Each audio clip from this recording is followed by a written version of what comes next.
Assalamualaikum warahmatullahi wabarakatuh. Halo teman-teman, di tangan saya ini ada satu buku karya Stephen Levitsky dan Daniel Zilbert, ya.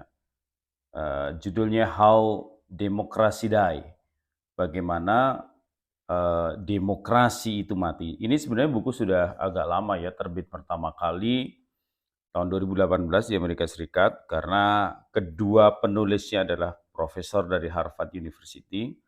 Tapi memang sampai ke Indonesia itu baru tahun 2019. Jadi selisih 1 tahun. Tapi sudah agak lumayan lah kalau Anda yang kuliah era tahun 90-an atau era tahun 2000-an awal, kita bisa mengkonsumsi karya-karya besar intelektual barat itu biasanya selisihnya sampai 5 tahun. Tapi karena kemajuan teknologi hari ini, dunia digital semakin merebak di mana-mana sehingga kesenjangan waktu itu bisa dipotong sehingga kita bisa menikmati. Nah, karya ini luar biasa karena riset yang cukup lama, puluhan tahun, keduanya melakukan riset perkembangan demokrasi dari abad 20 sampai abad 21 sekarang ini, dan dia survei di negara-negara Amerika Latin, negara-negara Asia, begitu ya. Kemudian dia juga mendapati sebuah fakta mengejutkan ketika pada saat itu Donald Trump terpilih menjadi presiden Amerika Serikat, bahwa ternyata negara yang disebut sebagai kampium demokrasi saja tidak lepas dari sebuah ancaman di mana demokrasi itu mati. Dalam buku ini, teman-teman sekalian, dua profesor ini menggambarkan, menganalisa, dan menyimpulkan bahwa demokrasi itu bisa mati oleh 3 faktor. Faktor pertama, kudeta yang dilakukan oleh militer, dan ini banyak sekali contoh-contoh. Misalnya di Timur Tengah kan model kudeta semacam ini, atau di negara-negara seperti Afrika atau Amerika Latin itu banyak banget proses pergantian kekuasaan itu lewat jalan kudeta militer. Lalu faktor yang kedua, kata Lewinsky dalam buku ini, adalah faktor terpilihnya pemimpin yang otoriter. Jadi demokrasi itu bisa mati tidak karena keterlibatan senjata atau berulahnya para jenderal, tapi tidak menggunakan kekuatan mereka pun bisa demokrasi ini mati dengan jalan pemimpin yang terpilih itu adalah pemimpin yang otoriter. Artinya dengan otoritarianismenya dia itu kemudian pilar-pilar demokrasi itu dihabisi, sehingga demokrasi kemudian menjadi mati, automatically semacam itu. Lalu yang ketiga yang unik, dua profesor ini di dalam buku ini mengatakan bahwa matinya demokrasi itu lewat jalan pemilu. Wah, ini temuan yang menurut saya menarik untuk kita terus diskusikan ya. Karena dalam konteks yang ketiga, bagaimana demokrasi itu mati? Karena kematian demokrasi itu dilakukan dengan cara-cara yang sebenarnya keliru, menyesatkan, kesalahan fatal, tetapi dia dilegalkan. Sehingga dengan jalan yang legal, dengan jalan resmi, dengan jalan sirkulasi 4 tahun atau 5 tahunan, ya, proses pemilihan itu dilakukan seolah-olah ini legitimate, tetapi sesungguhnya dia hanyalah demokratik dalam konteks simbol, tidak dalam konteks substansi. Tapi dalam konteks substansinya sesungguhnya demokrasi telah lama ditinggalkan, demokrasi sudah mati. Kenapa bisa faktor ketiga ini bisa terjadi? Satu, misalnya proses pemilu sebenarnya hanya dijadikan ajang sirkulasi elit yang belum tentu merepresentasikan aspirasi masyarakat. Tetapi prosesnya seolah-olah dibuat legal, seolah-olah demokratis, tapi sebenarnya ujung-ujungnya begitu.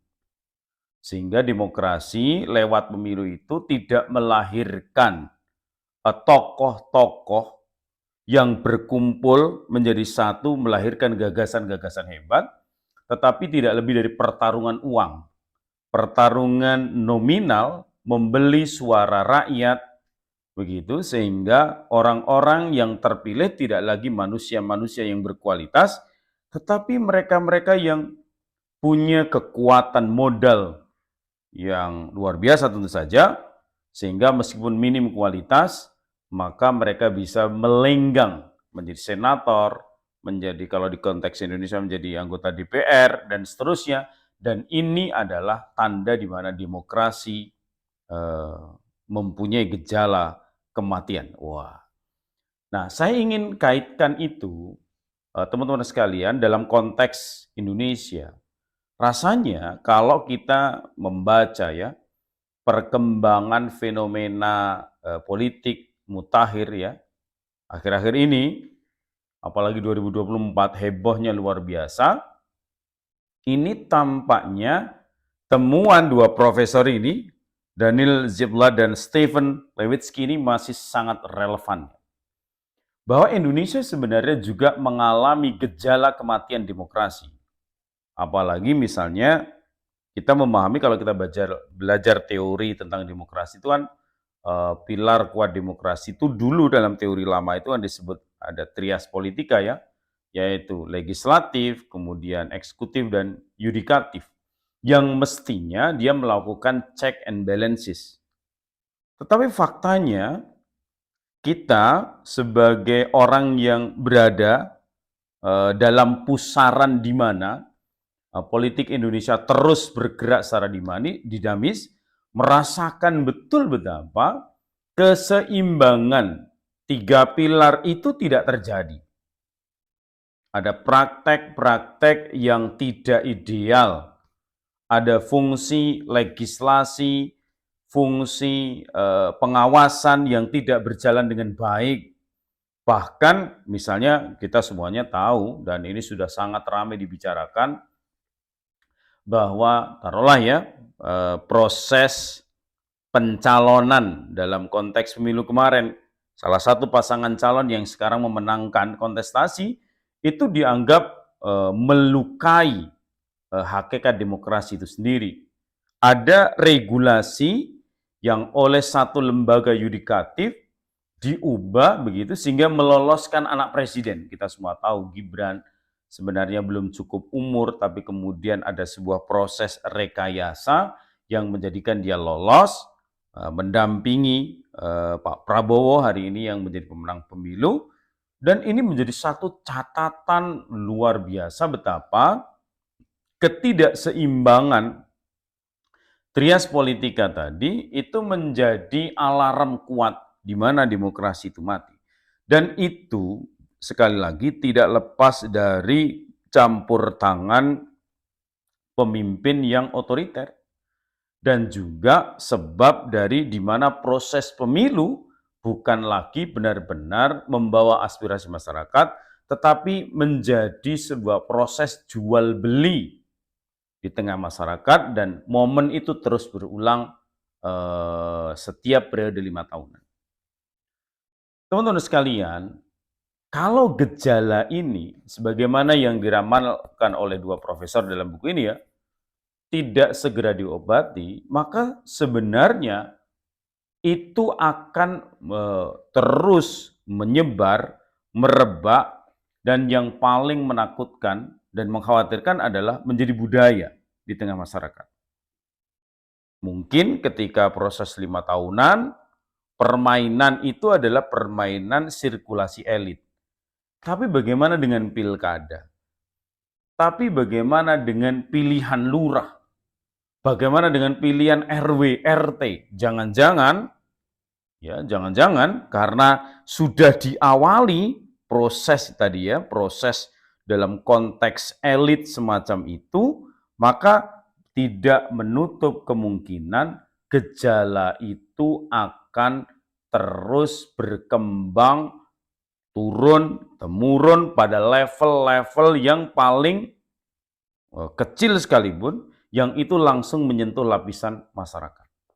Jangan-jangan suatu ketika pilihan RW pun ada money politik. Kalau pilihan lurah kan kita sudah ngerti bahwa ada botoh ya, ada semacam orang yang berjudi ya, taruhan dan seterusnya itu semacam tradisi lama sebenarnya.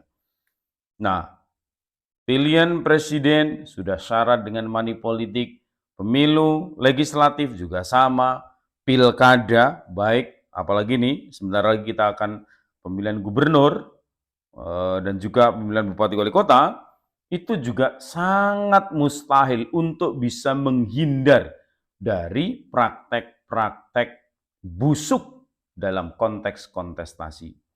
Dan itu agak sulit dihilangkan karena bekerja secara sistematik, melibatkan banyak pihak, melibatkan banyak orang, dengan strategi yang bisa jadi agak sulit dijerat oleh undang-undang.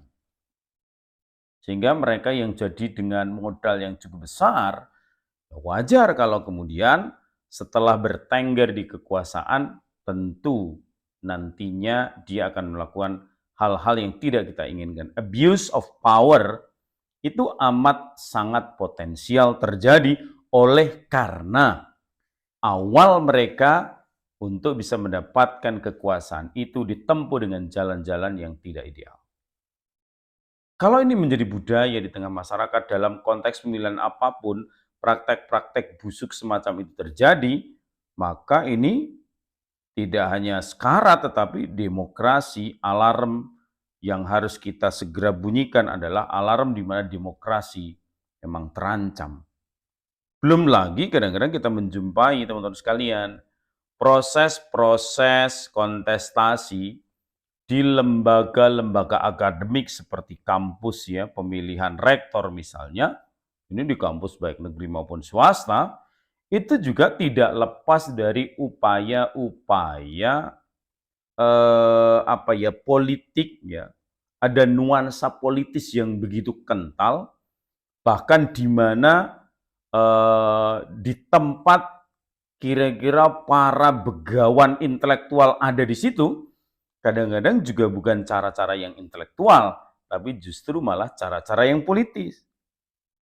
Jadi tidak lagi menguji kompetensi, tetapi kadang-kadang yang muncul adalah kubu-kubuan, like and dislike, kasak kusuk sana sini, ya kan, lobby sana sini untuk memenangkan figur yang dijagokan dan seterusnya.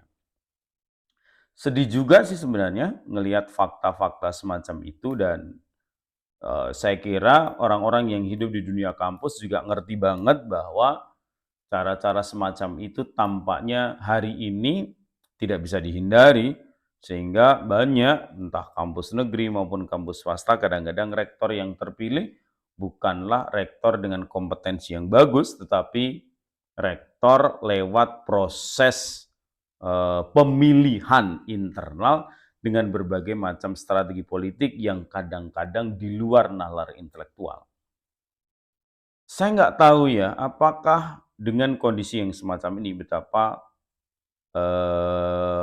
kusutnya benang demokrasi, kumuhnya politik di Indonesia hari ini, apa kira-kira demokrasi masih cocok? Dulu Aristoteles, seorang filosof Yunani, pernah mengatakan bahwa demokrasi itu hanya akan cocok ditempatkan di mana masyarakat jelas-jelas dalam dua kondisi sekaligus. Yang pertama, tingkat pendidikannya yang sudah mencukupi, dan yang kedua adalah tingkat ekonomi masyarakatnya sudah sampai pada taraf kemandirian. Artinya, kalau demokrasi dilekatkan pada konteks di mana masyarakat kondisinya semacam itu, dia akan berjalan dengan baik. Tapi kalau pendidikannya masih buruk, ekonominya masih terlantar, banyak orang-orang miskin, maka agaknya demokrasi akan sulit tumbuh subur di negara dalam konteks masyarakat semacam itu. Seandainya ia berada di sana, ya mungkin tumbuhnya melambat, sakit-sakitan, ya kalau tidak segera menemukan obat yang mujarab, maka bukan tumbuh menjadi hebat, tapi dia akan mati secara perlahan dan dengan cara yang mengenaskan. Mari kita tunggu perkembangan selanjutnya. Apakah demokrasi masih cocok di negara kita atau jangan-jangan ada sistem alternatif yang lebih menjanjikan dan menggaransi kesejahteraan, kemakmuran, keadilan, kesetaraan, juga kebebasan, dan itu bisa jadi namanya bukan demokrasi. Sampai ketemu lagi. Assalamualaikum warahmatullahi wabarakatuh.